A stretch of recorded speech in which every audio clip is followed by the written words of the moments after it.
চলুন তো আজকে নতুন ধরনের একটি রেসিপি আপনাদেরকে উপহার দেওয়া যাক।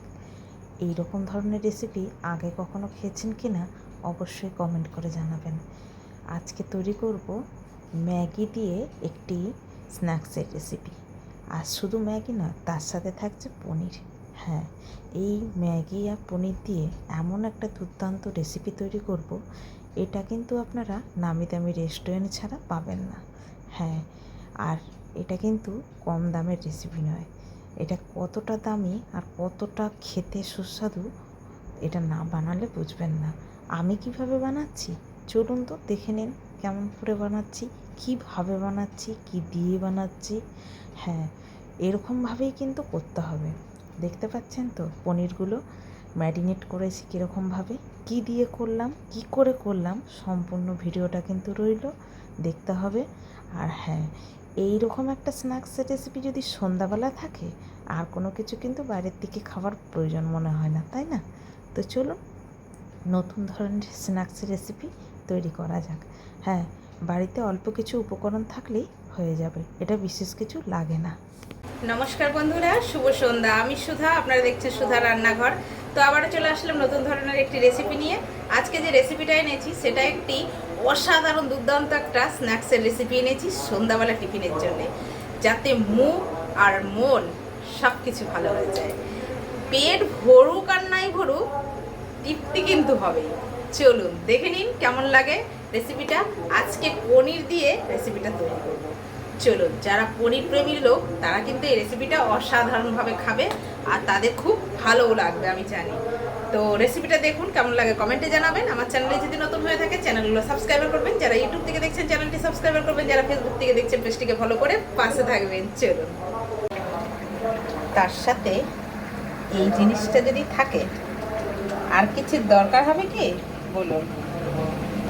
ভালো লাগার মতন অনেক ধরনের কিছু আছে, কিন্তু একবার এইরকম ধরনের একটি রেসিপি করে খেয়ে দেখুন বন্ধুরা, একবার খেলে বারবার খেতে ইচ্ছে করবে।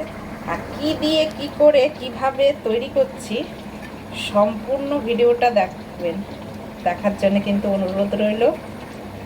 এত সুন্দর একটা ভিডিও। জলটা কিন্তু গরম বসিয়ে দিয়েছি, আর এই যে ইপিগুলো দিয়ে দেবো।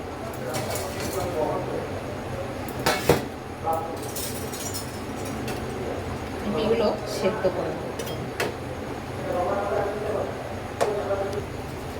ইপি সিদ্ধ হচ্ছে। ইপিগুলো সিদ্ধ করে নামিয়ে দেবো। ইপি সিদ্ধ করতে বেশিক্ষণ টাইম লাগে না।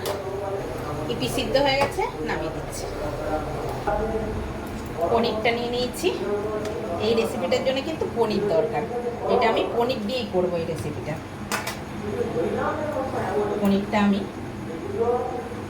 কাটছি কিভাবে সেটাই আমি দেখে দিচ্ছি আপনাদের। এই পনিরটা ঠিক এইরকমভাবে কেটে নেব, আর একটু সরু করে দেব। এইরকম করে দেব পনিরটা। যেহেতু অনেকটা মোটা আছে তার জন্য একটু সরু করে দেব। এইরকম করে করে কেটে নেব। একটা থালা নিয়েছি, এর মধ্যে দিয়ে দেব প্রথমে একটু টমেটো সস অল্প করে। এর মধ্যে দিয়ে দেব একটু আমের আচার। আপনাদের কাছে যদি আমচুর পাউডার থাকে তাহলে সেটা ব্যবহার করতে পারেন, আমার কাছে নেই বলে আমি আমের আচারটা ব্যবহার করলাম। দিয়ে দিচ্ছি একটুখানি লঙ্কা গুঁড়ো, দিয়ে দিচ্ছি স্বাদ অনুযায়ী,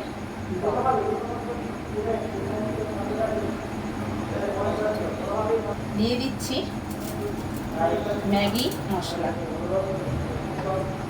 এবার এই মশলাগুলো ভালো করে এটার সঙ্গে মাখাবো।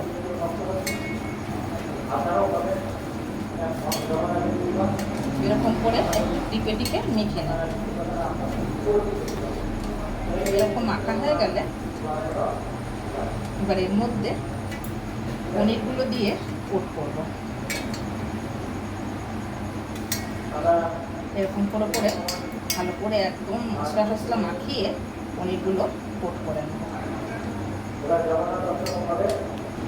আমার কিন্তু সবগুলো মাখানো হয়ে গেছে। এটা কি দেখুন তো, জিভে জল এসছে। আশারই কথা, এই রকম একটা রেসিপি যদি থাকে জিভে জল আসবে না তা আবার বলা যায়? ও মনে হচ্ছে কাঁচাই খেয়ে নিই, তাই না? চলুন তো রেসিপিটা কিভাবে করি দেখতেই থাকুন, তাই না?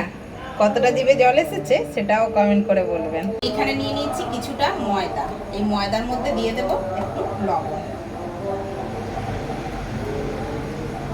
অল্প করে একটু লবণ দিয়ে দিলাম, গোলমরিচ গুঁড়ো অল্প করে। এটা ভালো করে হাত দিয়ে এরকম ম্যারিনেট করে নিয়ে একটু জল দিয়ে একটা ব্যাটার তৈরি করবো।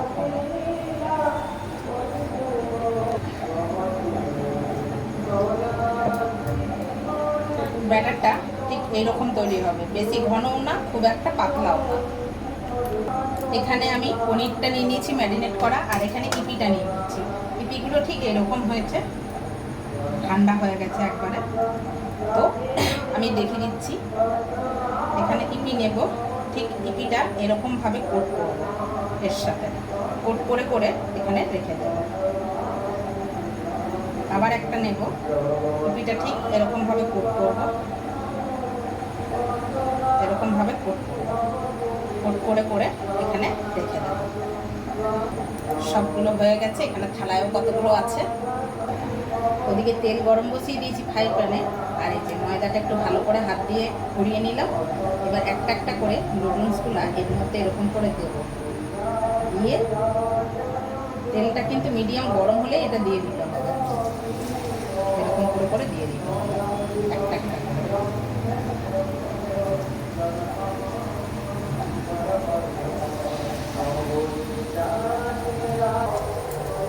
ভাজা শুরু হয়ে গেছে।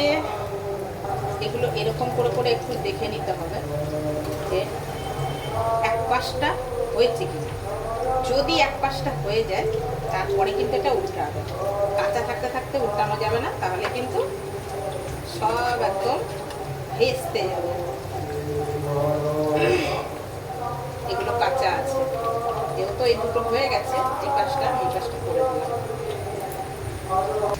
খুব সুন্দরভাবে ফুটছে দেখুন বন্ধুরা, আর এটা খেতে এত ভালো লাগে মানে বুঝতে পারবেন না, না করে খেলে মানে এত সুন্দর লাগে। এগুলো কিন্তু তৈরি হয়ে গেছে, তুলে নিচ্ছি।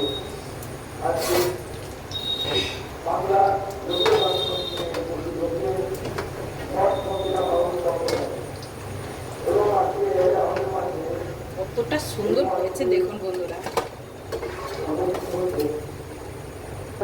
আর কটা আছে দিয়ে দিচ্ছি, তেল একবারে গরম আছে যার জন্য আর গ্যাসটা বাড়ালাম না, ওইটার মধ্যেই দিয়ে দেবো। এবার এগুলো উল্টে দেবো, এক পাশটা কিন্তু আবার হয়ে গেছে, এরকম করে করে উল্টে দিতে হবে। একটা পাশ যতক্ষণ না হবে ততক্ষণ কিন্তু উল্টাবে না, ভেঙে যাবে সব। আমি বারবার করে বলে দিচ্ছি, এরকম একটু উল্টে পাল্টে ভেজে দিতে হবে। আমার কিন্তু ভাজা হয়ে গেছে, নামিয়ে ফেরত আসছে। এইরকম একটা রেসিপি যদি থাকে আর কিসের দরকার আছে অবশ্যই কিন্তু কমেন্ট করে বলবেন। রেসিপিটা দেখুন কতটা লোভনীয় হয়েছে।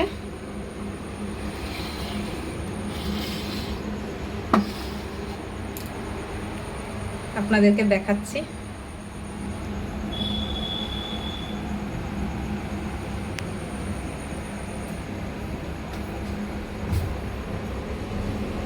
তো আজকের মতন বিদায় নিয়ে নিলাম বন্ধুরা। ভালো থাকবেন, সুস্থ থাকবেন, দেখা হচ্ছে আবারও পরের একটি ভিডিওর সাথে।